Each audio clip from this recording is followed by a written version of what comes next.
Recibamos a Marco Barrientos.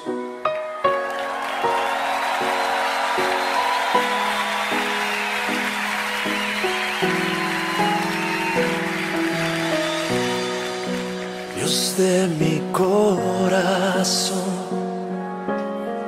en ti encontré mi salvación. Tu gloria y majestad quiero siempre contemplar. Tú eres mi adoración y mi eterna canción. Todo mi interior es cautivado por tu amor.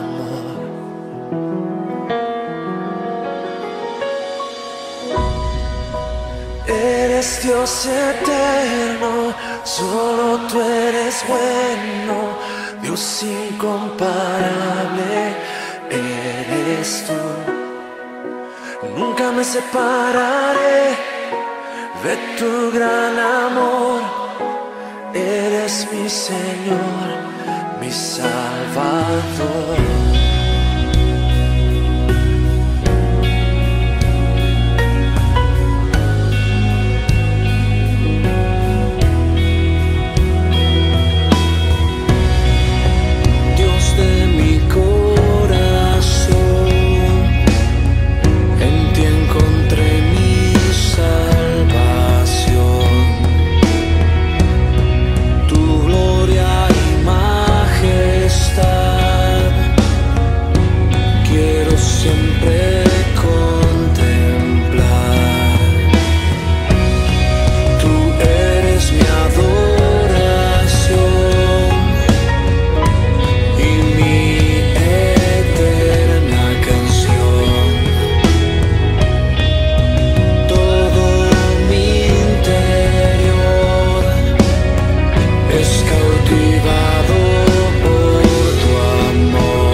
Hola a todos, Dios les guarde, Dios los bendiga. Bienvenidos a este nuevo tiempo con Dios. Esperamos que usted esté pasando un buen tiempo, mis amados hermanos. Quiero decirles que estamos orando por ustedes, por cada hogar, por cada uno de ustedes. Sabemos que no son tiempos fáciles, pero también sabemos que la palabra de Dios supera cualquier circunstancia. Nosotros no dependemos de circunstancias, dependemos de la palabra, y la palabra es una persona llamada Jesús. Amén. Qué bueno que pueda estar aquí en esta noche, mis amados hermanos. Usted, como le digo, usted no está bajo las circunstancias, usted está sobre las circunstancias. Bien, como usted sabe, pues hemos empezado un estudio bíblico acerca de los últimos tiempos. Ese estudio lo hemos llamado escatología, ¿cierto? Y empezamos ya hace 15 días, hace 20 días ya, 3 semanas, y hemos hecho hemos hablado acerca de la muerte. La semana antepasada hablamos de la muerte física, qué sucede cuando las personas mueren, y luego empezamos a hacer un estudio acerca de la muerte espiritual y de la muerte eterna. Bueno, esos son los 3 tipos de muertes que menciona la palabra del Señor, y creo que eso es lo que más inminente puede pasar sobre cualquiera de nosotros. Amén. Bueno, hoy quiero tocarles un tema que también tiene que ver con escatología, y quiero que usted sepa que estamos llevando el estudio de manera ordenada. Entonces empezamos con el primer tema, que es la muerte, y es importante que sepamos qué pasa cuando hay la muerte, qué sucede después de la muerte.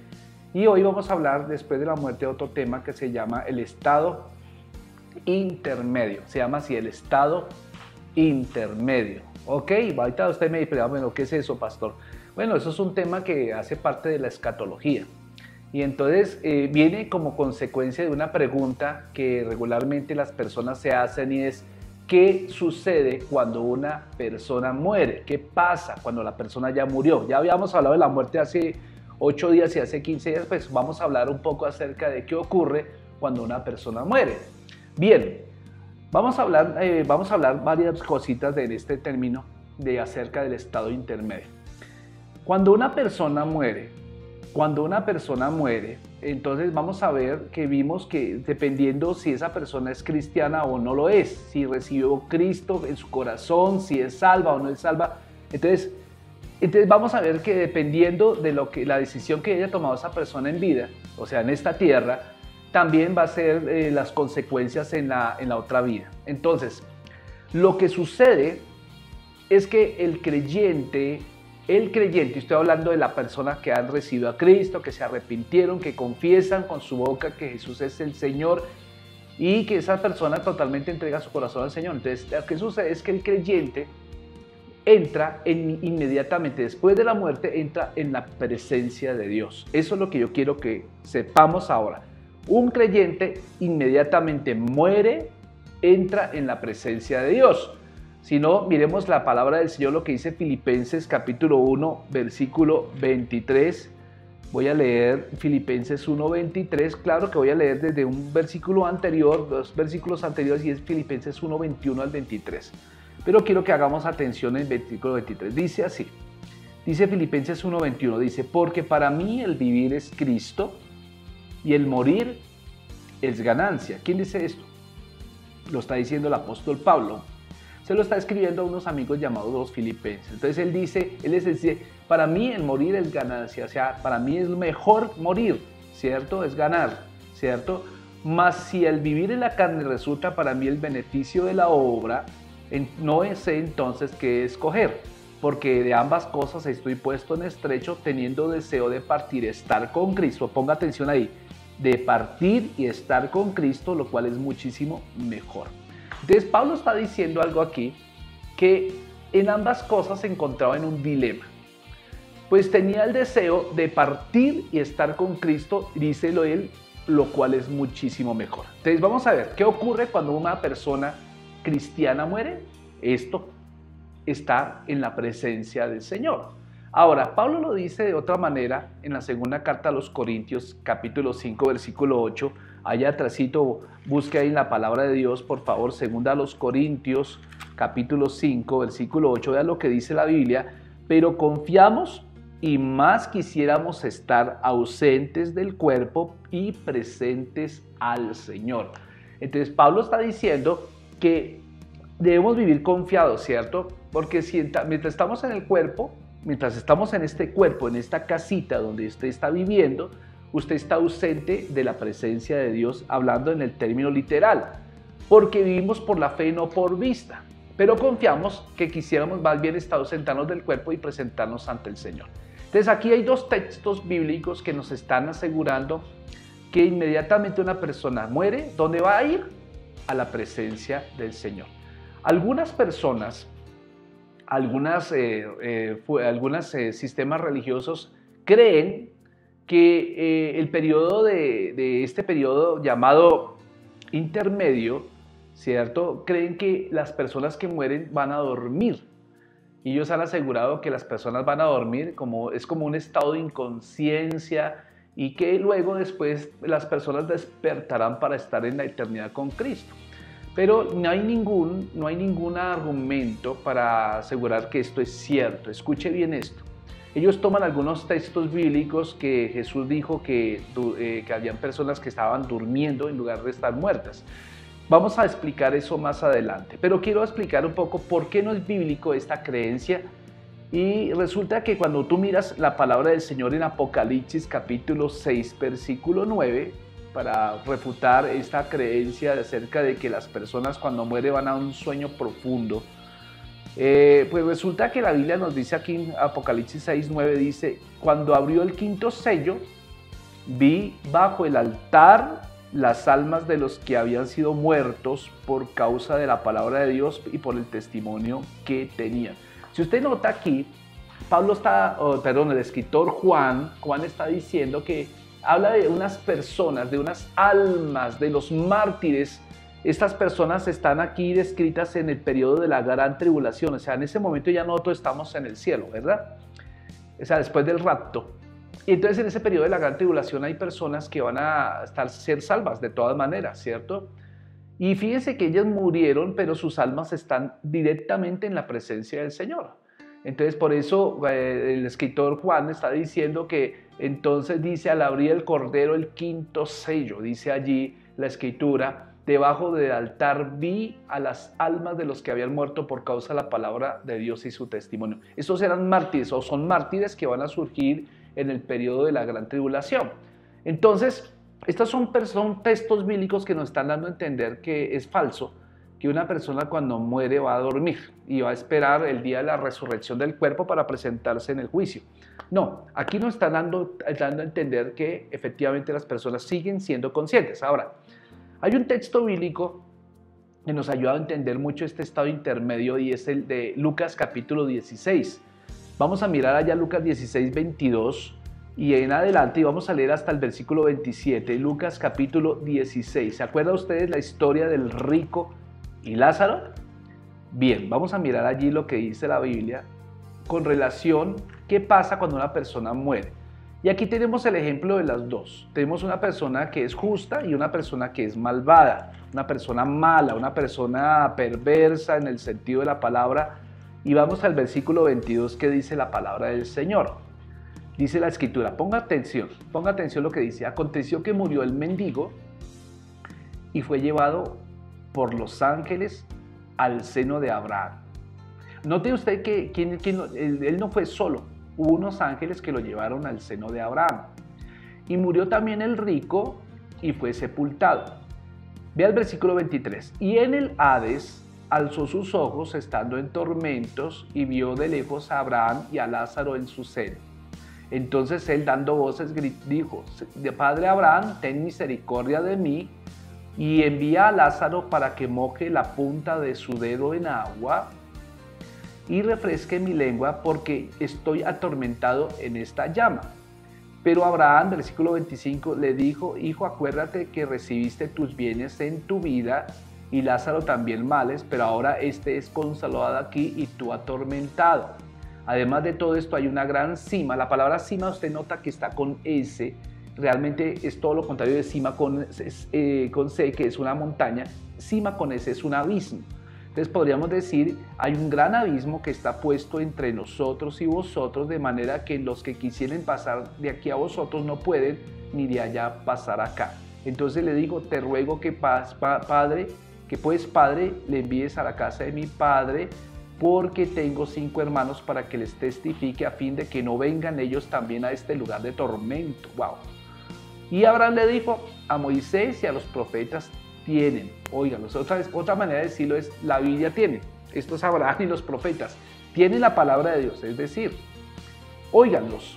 Y él entonces dijo: no, Padre Abraham, pero si alguno fuere a ellos de entre los muertos, se arrepentirán. Pero Abraham le dijo, si no oyen a Moisés y a los profetas, o sea, si no hacen caso a la palabra, tampoco se persuadirán aunque alguno se levantare de los muertos. Esta es una historia que algunos eruditos aseguran que es una parábola, pero realmente Jesús no aseguró que fuera una historia, una parábola.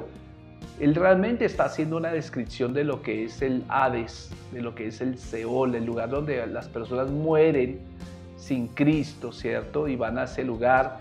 Y bueno, cuando Jesús cuando Jesús comentó esto, tenemos que recordar que antes de Cristo, antes de que Jesús resucitara, todas las personas iban a ese lugar, al Seol.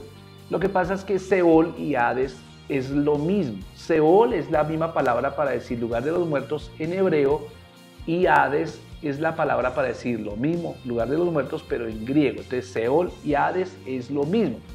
Y vamos a mirar que en el Antiguo Testamento hay muchas referencias acerca del Seol. Por ejemplo, el Salmo 16, cuando el salmista dice que mi alma no dejarás en el Seol, ¿sí? Entonces se refiere al mismo lugar donde la gente moría antes de Cristo. Entonces cuando las personas morían antes de Cristo, iban a ese lugar que presumiblemente está en el centro de la tierra. Imagínense, ustedes iban a ese lugar y entonces resulta que en ese lugar pues vamos a encontrar que los describe en Lucas 16, que es un lugar que está dividido en dos lugares. Entonces, número uno está el lugar donde se le llamaba el seno de Abraham, o la presencia de Abraham, y por otro lado está el lugar de tormento. ¿Me entienden? Entonces, ¿a dónde iban los que morían en Cristo antes de que Cristo muriera? Porque había gente que estaba esperando el advenimiento del Mesías y lo esperaban, tenían esperanza y tenían fe. Entonces, todos aquellos que murieron en Cristo antes de Cristo, o sea, en el Antiguo Testamento, iban a este lugar llamado el seno de Abraham. Los que morían sin esperar al Mesías ni nada de eso, iban aquí al lugar de tormento. Es un lugar de tormento también, pero la parte solamente donde van los injustos. Amén.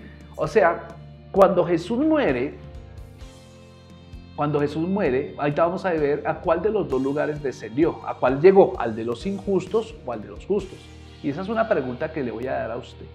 ¿A qué lugar descendió Jesús cuando murió? ¿Sí? Ahora la vamos a resolver, pero mientras tanto vaya pensando a qué lugar habrá descendido Jesús, o al seno de Abraham, o descendió al lugar de tormento. Entonces fíjense que una de las cosas que las falsas doctrinas nos están enseñando, algunas falsas doctrinas enseñan que cuando una persona muere realmente va a dormir y que tiene un sueño profundo su alma y está esperando el día del juicio final. Bueno, pues cuando Jesús hizo comentarios acerca, porque Jesús, vamos a mirar en Lucas 8:52, vaya ahí conmigo unas hojas atrás, vamos a mirar que sí Jesús mencionó aparentemente un sueño.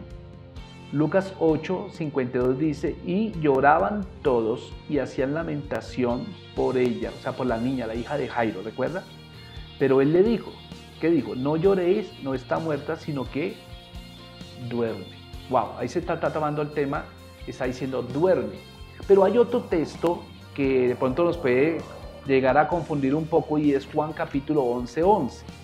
¿Recuerda usted cuando Lázaro murió y que fueron a avisarle a Jesús, Jesús, tu amigo Lázaro, el que amas tanto, está enfermo, muy enfermo y está requiriendo tu presencia?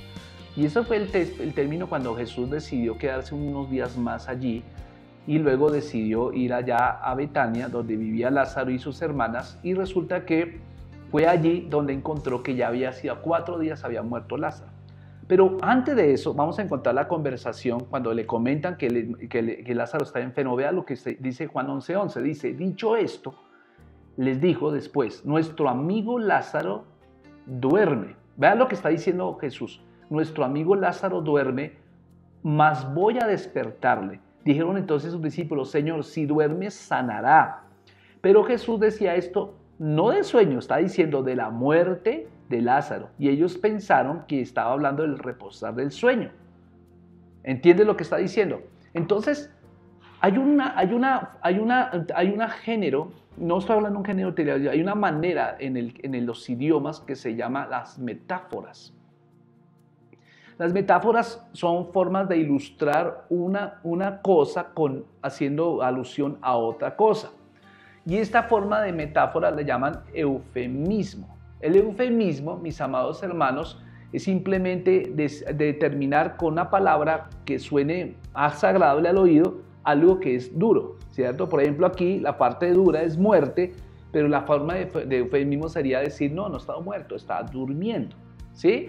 Y cuando uno observa, mis amados hermanos, la apariencia de una persona que está dormida, comparándola con la persona que está muerta, son muy similares. Entonces, vamos a mirar que en el término hebreo se utilizaba mucho la palabra dormir para definir también una persona que estaba muerta. ¿Aló? ¿Sí está conmigo? Entonces, es una metáfora, es un eufemismo, porque hay una similitud de una persona muerta a una que duerme en sueño real. Entonces, por eso vamos a mirar, mis amados hermanos, la pregunta que nos hicimos al comienzo fue, ¿qué ocurre cuando una persona muere? Entonces, vamos a mirar lo primero. Lo primero que sucede es que la persona que muere, esa persona, su alma, su cuerpo queda aquí en la tierra, pero su alma y su espíritu ascienden al cielo. Ahora, recuerden que cuando una persona recibe a Cristo en el corazón aquí en esta tierra, la parte de esa persona que es nacida de nuevo es su espíritu. ¿Sí me hago entender? Usted es un espíritu que tiene un alma, pero vive dentro de un cuerpo. O sea que somos tripartitos, somos un hombre o una mujer en 3 dimensiones. Somos un espíritu, tenemos un alma, pero vivimos dentro de una casita llamada cuerpo. Ahora, ponga atención a esto. La parte que es salva de la persona es su espíritu, porque es la parte de usted, o sea, es usted, verdaderamente usted, quien ha sido nacido de nuevo, y es la parte que usted tiene comunicación con el Señor. Pero el alma todavía no ha sido regenerada. ¿Sí? Santiago en su carta nos dice que el alma todavía tiene un proceso de salvación.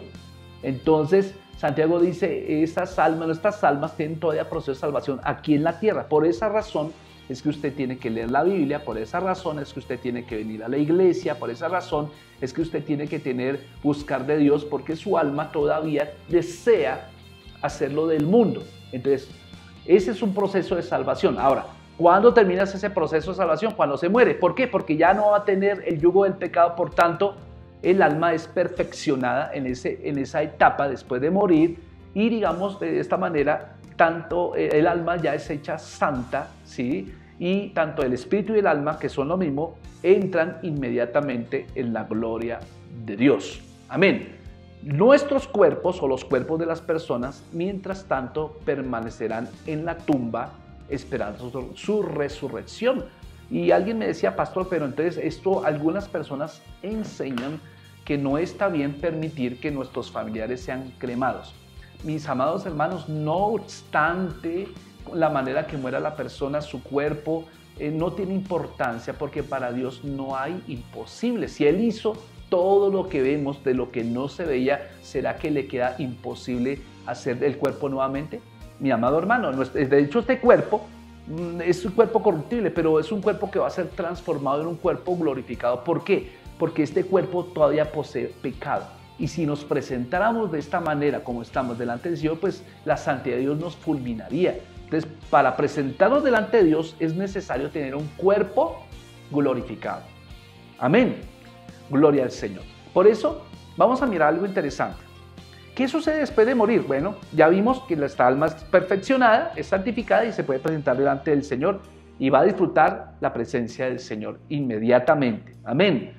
Ahora, ¿recuerda usted en Lucas capítulo 23, 43, que hubo un hombre que estaba colgado al lado de Jesús? Habían 2 hombres, ¿cierto? Eran 2 personas que no sabemos cuáles eran sus cargos, pero eran bandidos, eran personas que no eran buena gente, pero uno de ellos se arrepintió.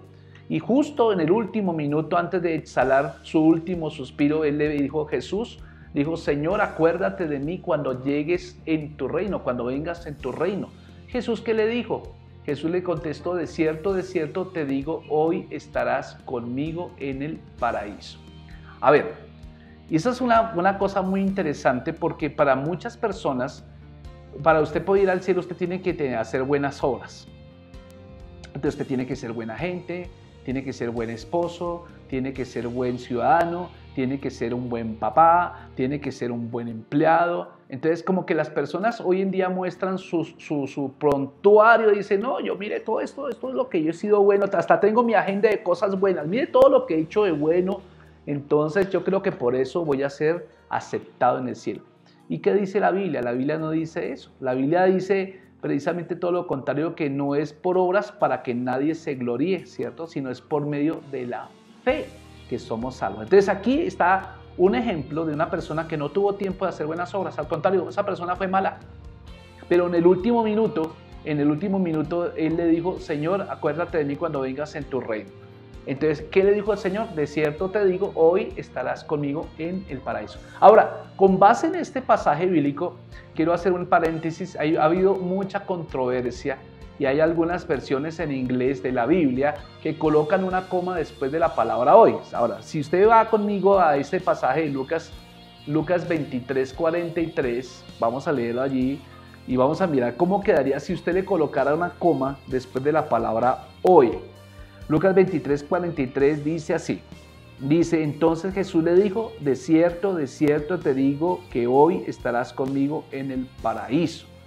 Entonces el texto está diciendo, hoy mismo vas a estar en el paraíso, eso está diciendo.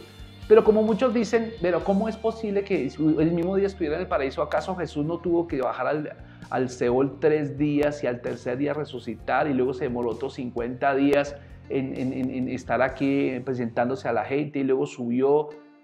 ¿Cómo es raro, cierto? Vea, hermano, yo le voy a decir una cosa, es verdad, hay muchas cosas que en la Biblia parecieran contradictorias, pero eso no es lo más importante. Lo importante es que el Señor está prometiendo que estaremos en el paraíso. A veces nos ponemos a pelear con el uno, con el otro, no, pero la Biblia dice tal cosa, la Biblia asegura otra cosa. Vea, hermano, eso es lo que Pablo le decía a Timoteo, que dejara de preocuparse por esas cosas y dejara de discutir por genealogías, por cosas de esas, que a la larga no traía ninguna paz.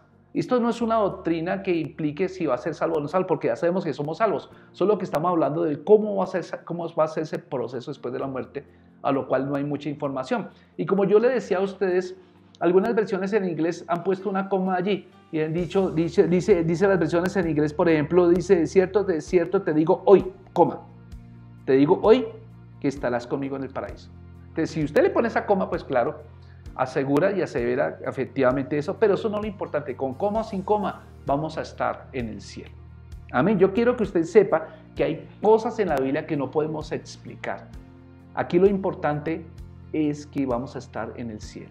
Entonces, volviendo al tema, el Seol o el Hades, como le estamos diciendo, que es el lugar de los muertos, eran las palabras que en el Antiguo Testamento se usaban de manera indistinta o invariable para definir el infierno. Escuche bien, pero póngame atención acá, porque si usted se pierde, usted de pronto se va a confundir. En el Antiguo Testamento está la palabra que se usaba para definir el infierno. O sea, siempre ha habido, durante toda la Biblia, durante todas las edades, ha habido una conciencia de que hay un lugar de tormento.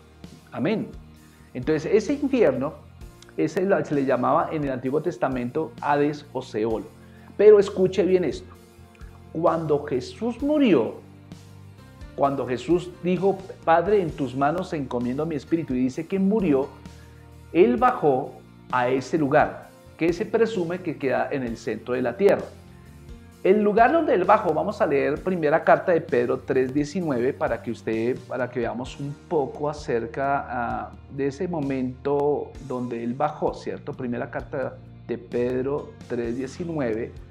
Y vean lo que dice la Escritura al respecto. Dice así, ponga atención. Dice, leamos desde el 18, porque también Cristo padeció una sola vez por los pecados, el justo por los injustos, para llevarnos a Dios, siendo a la verdad muerto en la carne, pero vivificado en el Espíritu. Versículo 19, ¿qué dice? En el cual también fue y predicó a los espíritus encarcelados, ¿cierto?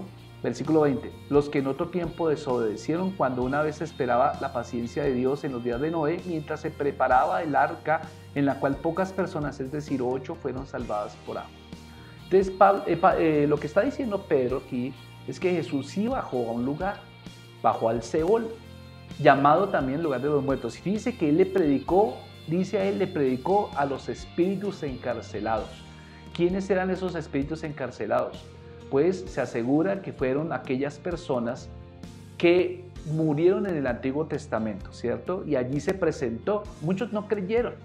Y entonces estuvieron allá en la parte del tormento, no en el seno de Abraham, en la parte del tormento. Ahora, vaya conmigo a Efesios 4:9 y 4:9 y 4:10, ¿qué dice? Y al decir subiendo, Efesios 4:9 dice, y al decir subiendo, ¿qué quiere decir? Sino que también primero había descendido a lo más profundo de la tierra.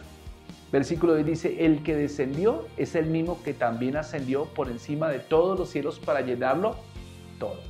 Entonces, aquí hay dos textos bíblicos que están asegurando que Jesús bajó al Seol. Él se presentó en el Seol, Él bajó. Recuerde que Él llevó el pecado de toda la humanidad de todos los tiempos, de tal manera que Él bajó, pero la santidad de Jesús fue tan grande que Él bajó a la parte del seno de Abraham. Él fue en la parte del seno de Abraham, no estuvo en la parte del tormento. Él no, por su santidad, y entonces es la santidad que Él experimentó, a pesar de que llevó la ira del Padre y llevó el pecado de todos nosotros. Fíjense que esa santidad permitió que el Padre lo resucitara al tercer día. Es algo extraordinario. Entonces, por eso el estado intermedio de los justos se le llama el paraíso. Ahora, cuando una persona hoy, después de que Cristo murió y resucitó, ya esa parte del Seol, que se acuerda que yo dije que estaban en dos partes, está el seno de Abraham y estaba el lugar de tormento. Pues ahora este lugar que se llama el seno de Abraham ya quedó fuera de uso. ¿Sí? Ya las personas en Cristo ya no bajan a ese seno de Abraham, sino las personas ahora, en este tiempo que mueren en Cristo, suben directamente al paraíso, ¿cierto? Como le dijo el Señor en Lucas 23:43 a este hombre que ya no era ladrón, ¿cierto? Sino que era justo. Entonces, esa palabra paraíso es una palabra persa con la cual se definía el jardín del Edén, el Edén. Y Edén significa delicia. Entonces, fíjense el tremendo. Una persona que muere en Cristo, ¿a dónde va? Al lugar de delicia, al Edén. Amén, lugar de delicia. Muy bien, entonces la palabra traducida para describir el estado final de, el último estado de perdición no es Seol ni es Hades. En Marcos 9:43, vamos a leer la Biblia, Marcos 9:43, por favor, ábrela allí. Marcos capítulo 9, versículo 43. ¿Qué dice la palabra del Señor allí? Marcos capítulo 9, versículo 43. Escuche lo que dice. Si tu mano te fuera ocasión de caer, córtala.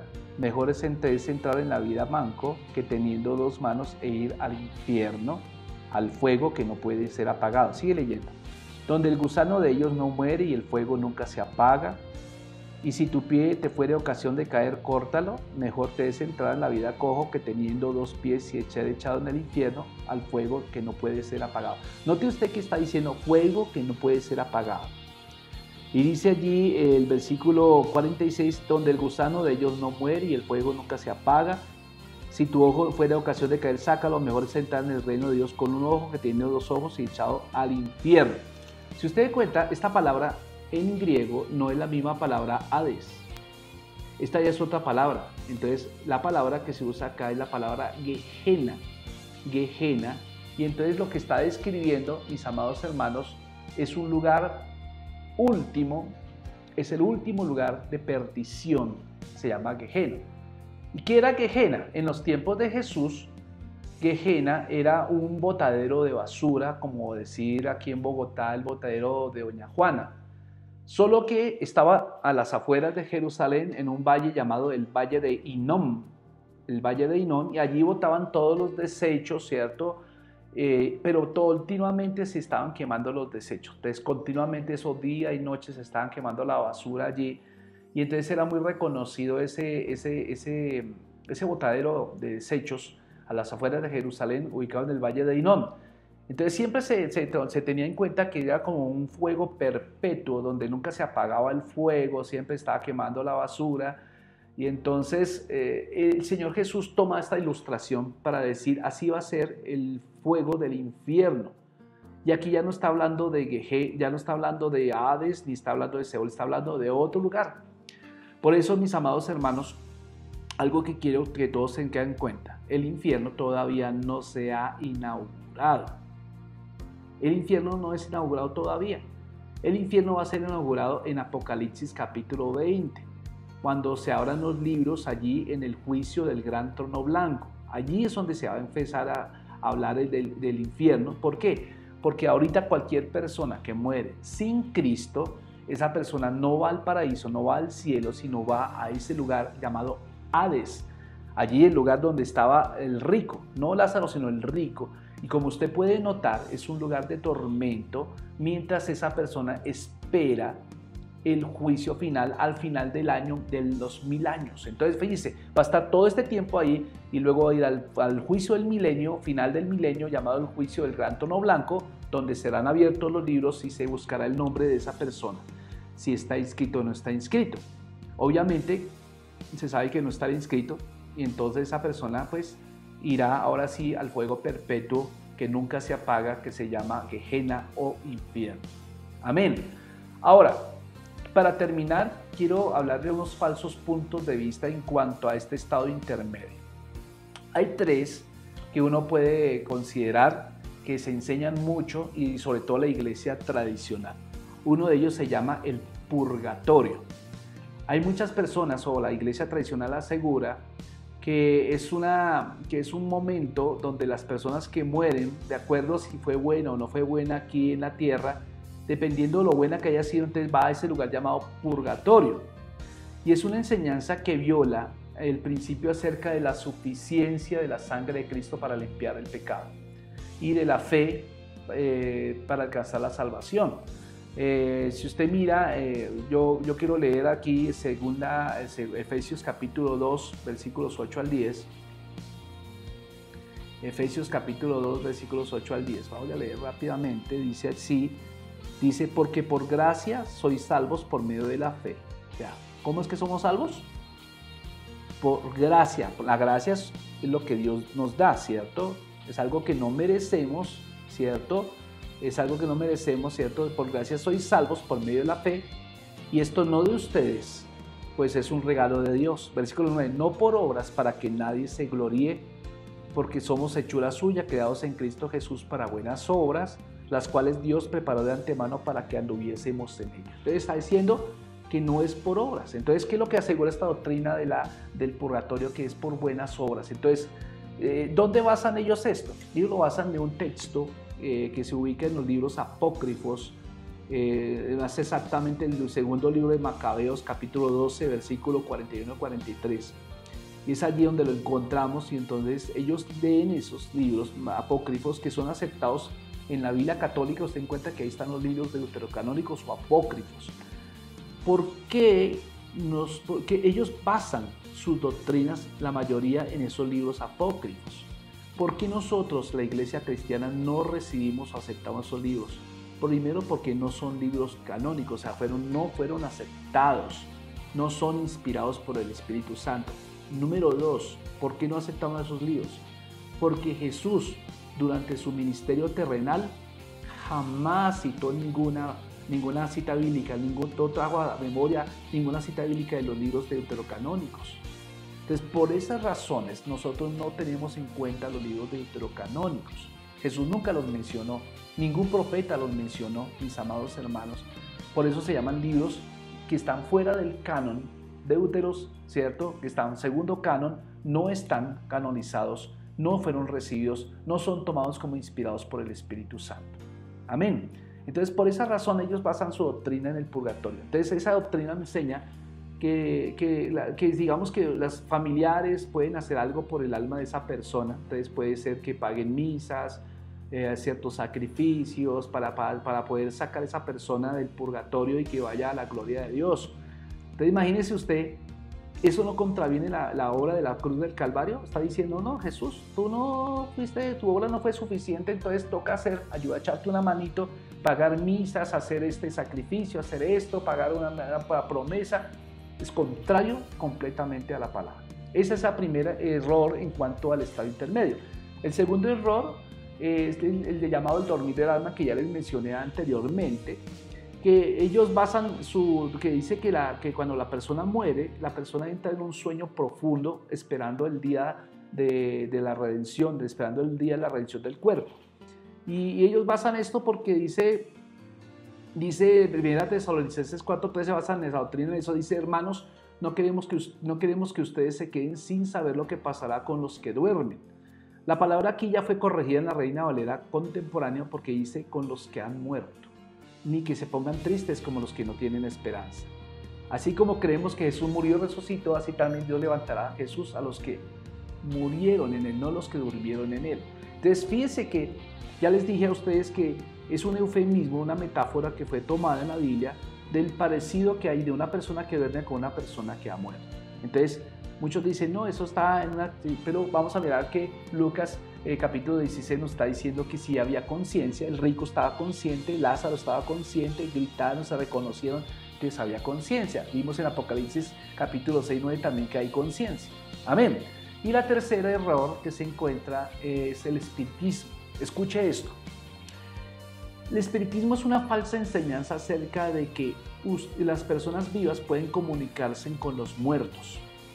Y muchas veces a través de una persona llamada medium. Entonces la Biblia, ¿qué dice al respecto, amados? La Biblia prohíbe tajantemente este tipo de prácticas. Algunos dicen: no, es que los brujos están diciendo, es que Saúl consultó a Samuel, entonces Samuel se le apareció. Pero la Biblia no dice que por ningún lado que fuera Samuel, o sea, dice que tuvo apariencia de Samuel, pero no sabemos si fue Samuel o no. Y ahora voy a darle 3 versículos bíblicos que dicen que esto es aberrante delante de Dios. Escuche bien esto. Levítico 19:31 dice: no recurran a los encantadores ni a los adivinos, no los consulten ni se contaminen con ellos, yo soy el Señor su Dios. Levítico 19:31. Levítico 20:6, ¿qué dice? Si alguien presta atención a los encantadores y adivinos y se prostituye y va tras ellos, yo me pondré en contra de esa persona y la eliminaré de su pueblo. ¡Wow! Fíjese cuán grave es el espiritismo para Dios. Ahora, si usted ve, eso es tremendo. Ahora, el versículo 27 que dice: el hombre y la mujer que evoquen espíritus de muertos o se entreguen a la adivinación morirán apedreados y serán los responsables de su muerte. ¡Wow! Entonces alguien me preguntaba: pastor, entonces, ¿quién fue el que se le presentó a Saúl? Yo le voy a decir una cosa.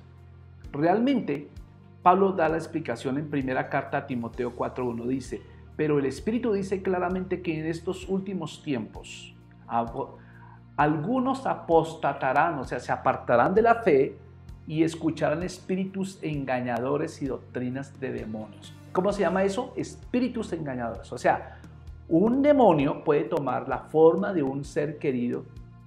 Y si usted está yendo a un brujo, pues puede tomar la forma y puede suplantarlo completamente, y puede usted estar convencido que fue su ser querido. No, es un demonio. ¿Por qué? Porque esa persona, según su decisión en esta tierra, puede estar en el cielo o puede estar en el Hades.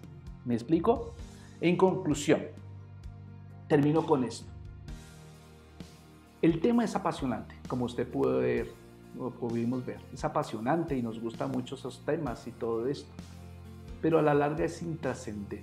Mis amados hermanos, es intrascendente por una simple razón.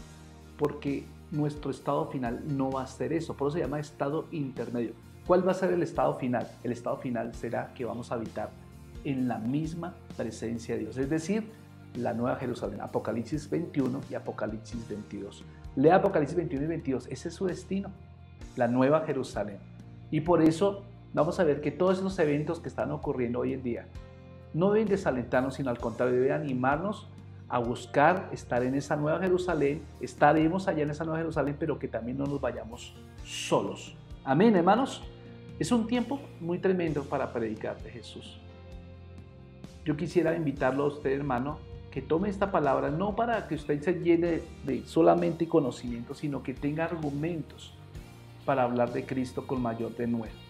Hablemos de Cristo con mayor denuedo, mis amados hermanos, y digámosle a la gente que hay una buena noticia, y es que hay salvación, que hay un cielo que nos está esperando. ¿cierto? El Señor Jesús dijo en Juan 14 que Él fue a preparar morada para nosotros y que regresaría. Entonces, espero que haya sido bendecido con esta enseñanza. Amén, hermanos. ¿Qué le parece si cerramos nuestros ojos y oramos y le decimos al Señor que nos ayude a poder ser eficaces en la obra del Evangelio aquí en la tierra? Amén. Padre, yo quiero darte gracias en esta noche por cada hermano que hoy ha estado allí pendiente de este programa. Gracias, Señor, porque sabemos que estos temas son un poco complicados de entenderlos, pero tu Espíritu nos lleva y nos guía a toda verdad. Yo te pido por cada persona, Señor, que avives el fuego del Espíritu Santo en cada uno de ellos y que podamos realmente, Señor, trascender cualquier adversidad.